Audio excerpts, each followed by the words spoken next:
Hey guys, it's Dario again. Today we're going to be putting together the engine for the Mini. We're at my house right now. You can see the PoMod in the background there, just chilling out. I was originally going to put together this 5.3 that was completely made out of just random shit that I had laying around my garage. And I collected some pistons, random pistons out of probably 3 or 4 engines.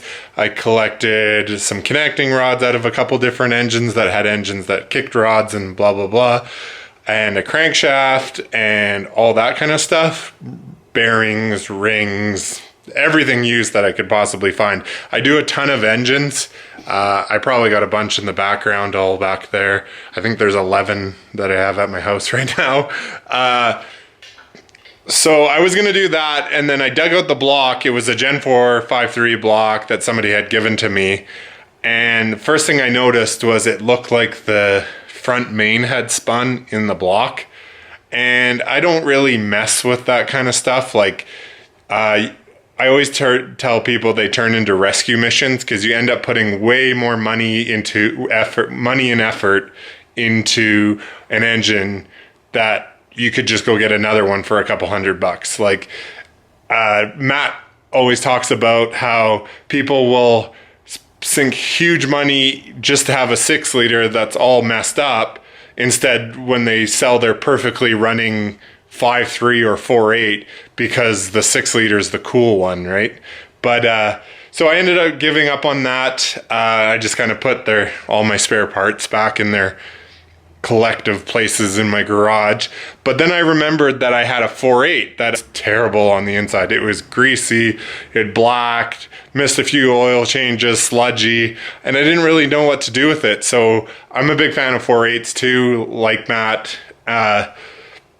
So I just kind of stripped it down, ended up selling the heads, using the covers and bolts. You're always robbing bolts when you're putting engines together and stuff like that. So I ended up doing all that, and then I ended up just flipping it over and pushing it into the corner under my bench for the longest time. So after I realized that this 5.3 was no good, I said, maybe I'll have a second look at this 4.8, and I dug it out. And for what I'm doing with the Mini, where it's just going to be banging off the limiter and not getting a lot of runtime, and it's probably going to get abused and overheated, and the oil's going to get thinned out, and something bad will probably happen to it sooner than later. I determined that this 4.8 was the perfect engine. I looked at it again. The bottom end isn't that greasy. Nobody's let the magic out of it yet, so I haven't pulled any bearing caps or anything, and I don't intend to. I'll give you a shot of it right here.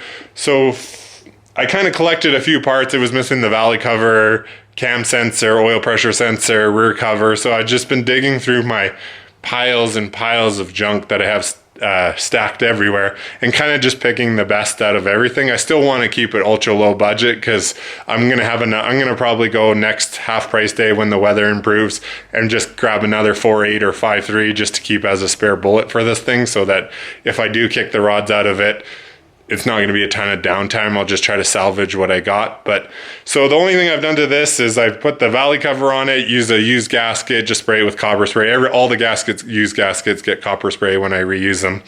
A rear main seal that didn't look like it was leaking. Put that all back together, cam sensor, and I just cookied the block because it looked pretty rough. It still looks rough now that it's been cookied. And then I cleaned up the heads. And then I'll kind of show you what I'm doing, and then we'll put this thing together. So we'll switch to that. Here it is in all its glory. This is actually a Gen 4 rotted engine.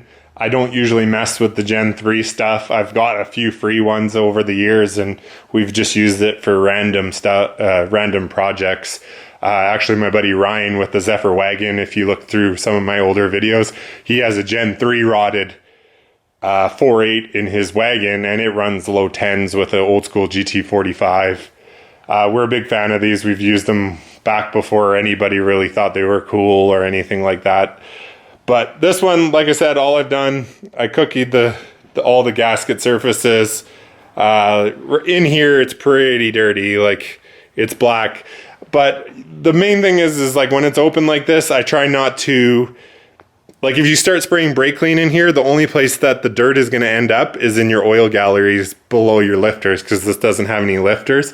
If you're ever trying to clean up one of these engines and you got some dirt from pulling the heads off in here or anything like that, leave the lifters in, tip the engine up, and then spray them out with brake clean. And then when you pull the cam out, most of the dirt will come out with the cam and it'll come out stuck to the lifters instead of getting in the oil galleries. You can clean out the oil galleries too, but you're just really all you're doing is moving dirt around inside the engine. So the biggest thing I've always learned with doing junkyard short block stuff is, and I've noticed a lot of people don't do that, is I usually get them up to temperature a few times, drive it around a little bit, don't beat on it too much, and then I change the oil.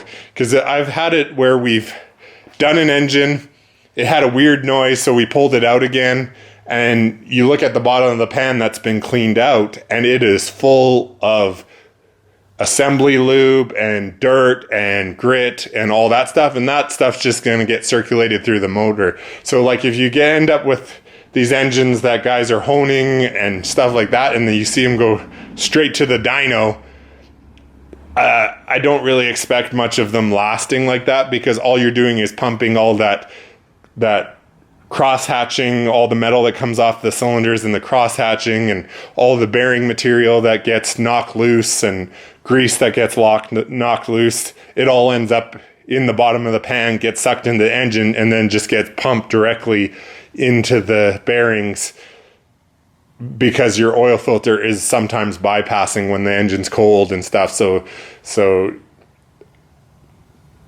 that's what I always do, and I've had really good success. But you might have seen some other people on YouTube lately spinning bearings and doing that kind of thing, and I think a lot of it has to do with your initial engine assembly. You got to get that dirty, I'll call it magic. Well, you got to get the dirty magic out after you reassemble it, or else it'll just get it pumped through the engine. So like I said, 4.8 basic flat tops, Gen 4 rods, nothing special about it. Cam bearings look good. I always look. Most people don't. I had got another set of 862s off my buddy Jeremy for $50. I didn't have any heads for this engine. I don't know what happened to them. I might have sold them. So I just cleaned them up, took them to the car wash, put some blue LS3 springs, and then I got this cam a while ago. I actually just got it, but it's a GM ASA cam, so it's 226, 236 on a 110, which is a pretty terrible cam for fuel injection. But since this thing's going to be blown and we're going after the chop factor of, I want this thing to idle and sound like a aggressive blower car, so having tons of overlap and not a wide lobe separation angle, this thing's probably going to have no vacuum, but it's going to chop like crazy. So the whole aspect of it is this thing doesn't need a ton of power to do burnouts, so we're just going to make it so it sounds cool, and you'll hear this thing surging while it's just rolling down the road, and just the fun factor of it. So that's the cam that's going to go in, and I'm just going to stab that in here in a minute. This is kind of my little collection of parts that I've been digging up around the shop. So I got an old oil pump, an old cam plate, timing gear, some old lifter trays that looked fairly clean, timing cover gasket, some old LS3 5-layer head gaskets that I think are out of the Pomod, not totally sure. Just collect random bolts. I don't know what these are. Oh, those are stock push rods. I found a set of stock push rods that I was hanging on. Oil pump O-ring is new, but it was just out of my mystery box of stuff. Set of used L33 head bolts, and of course I got a set of lifters that I have no history on. They came with a bunch of stuff somebody gave me, so I'm gonna throw those in, roll the dice, and then just a whole bunch of copper spray, and this thing's going to go together, and I'm going to torque it all down, and that's pretty much it. So I'm going to paint this thing up. I'm going to paint the block black. Normally I'd probably just slam it together if I was building something that I wasn't too worried about, but it's going to be in the Mini, and the Mini already looks like a POS, So I want some of it to look cool, like the stuff that I've touched. So we're going to paint the block black. Heads are cast aluminum, so we're going to just paint the valve covers black, do my typical thing. So here we're going to start on that. This will probably just be high speed because I want to listen to the radio, and if I have that, then I won't get any monetization. So we're just going to high speed dub this thing together, and I'll come back after we get it mostly together.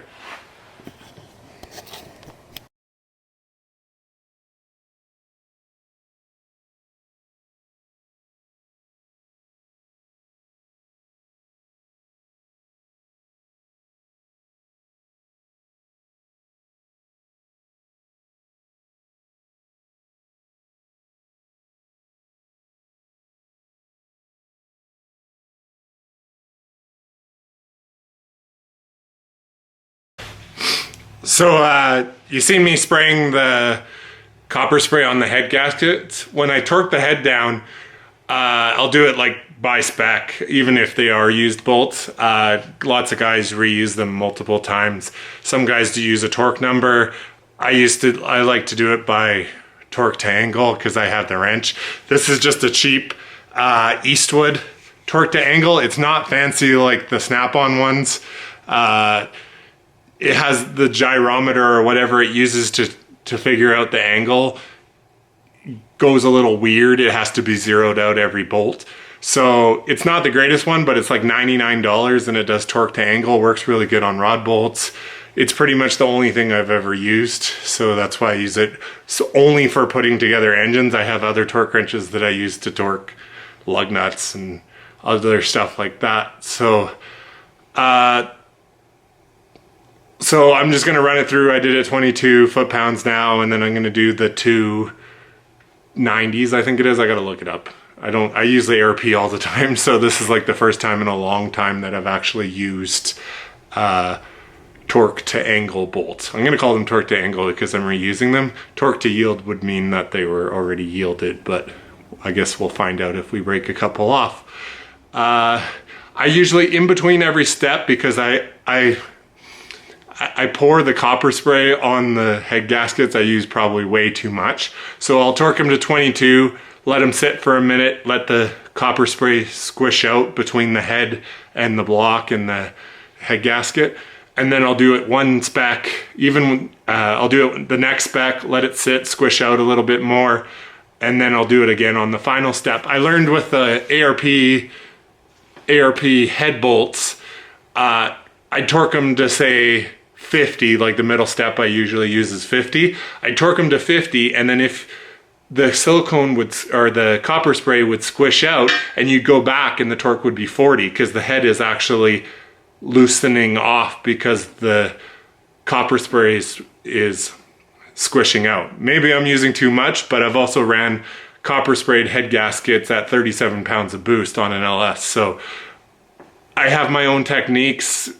I haven't had any reason to do it any differently, so that's why I do it this way. So I'm just going to continue on, torque the heads on, and then we'll have a look. I might slam the rockers and all that kind of stuff on because this is pretty boring stuff. I do these every day. And I just want to say, if you're my customer and you're watching, this is not how I put your engine together. This is just fun on a Saturday night. I use everything torqued and Loctited and that kind of jazz. So we're going to keep going here, back to our high-speed dubbing.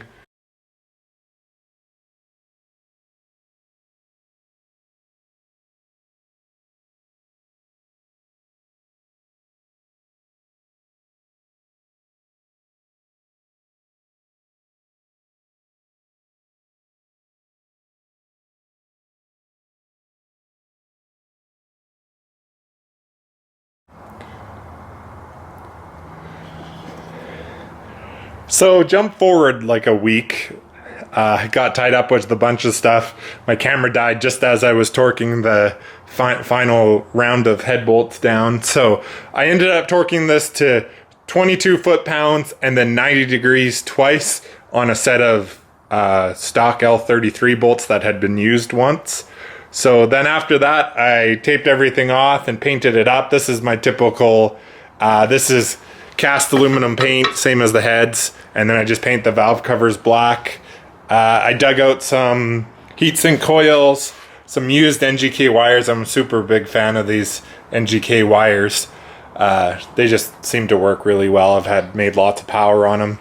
And the only thing I'm really waiting for now, my crank hub for the blower pulley is on its way, and it actually, I think I mentioned before that it's in place of it uses just a crank hub instead of a balancer.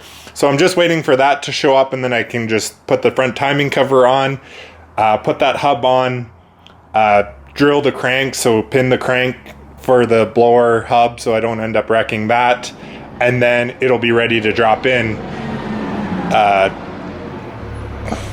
Other than that, all I have to do is I have to shorten the oil pump pickup to match my shortened oil pan that I put in this thing. So that's kind of where we're at with this one. And we're continuing on. Right now, as of today, we have about pretty much 4 or 5 weeks before LS Fest West. And we're going hard trying to get the car done. So my son's been helping me out. My wife's been helping me out. And we're just banging through everything. I got the harness done for the ECU. I have the ECU flashed already. I've planned out most of the fuel system. So I don't know what order this video is going to come out in.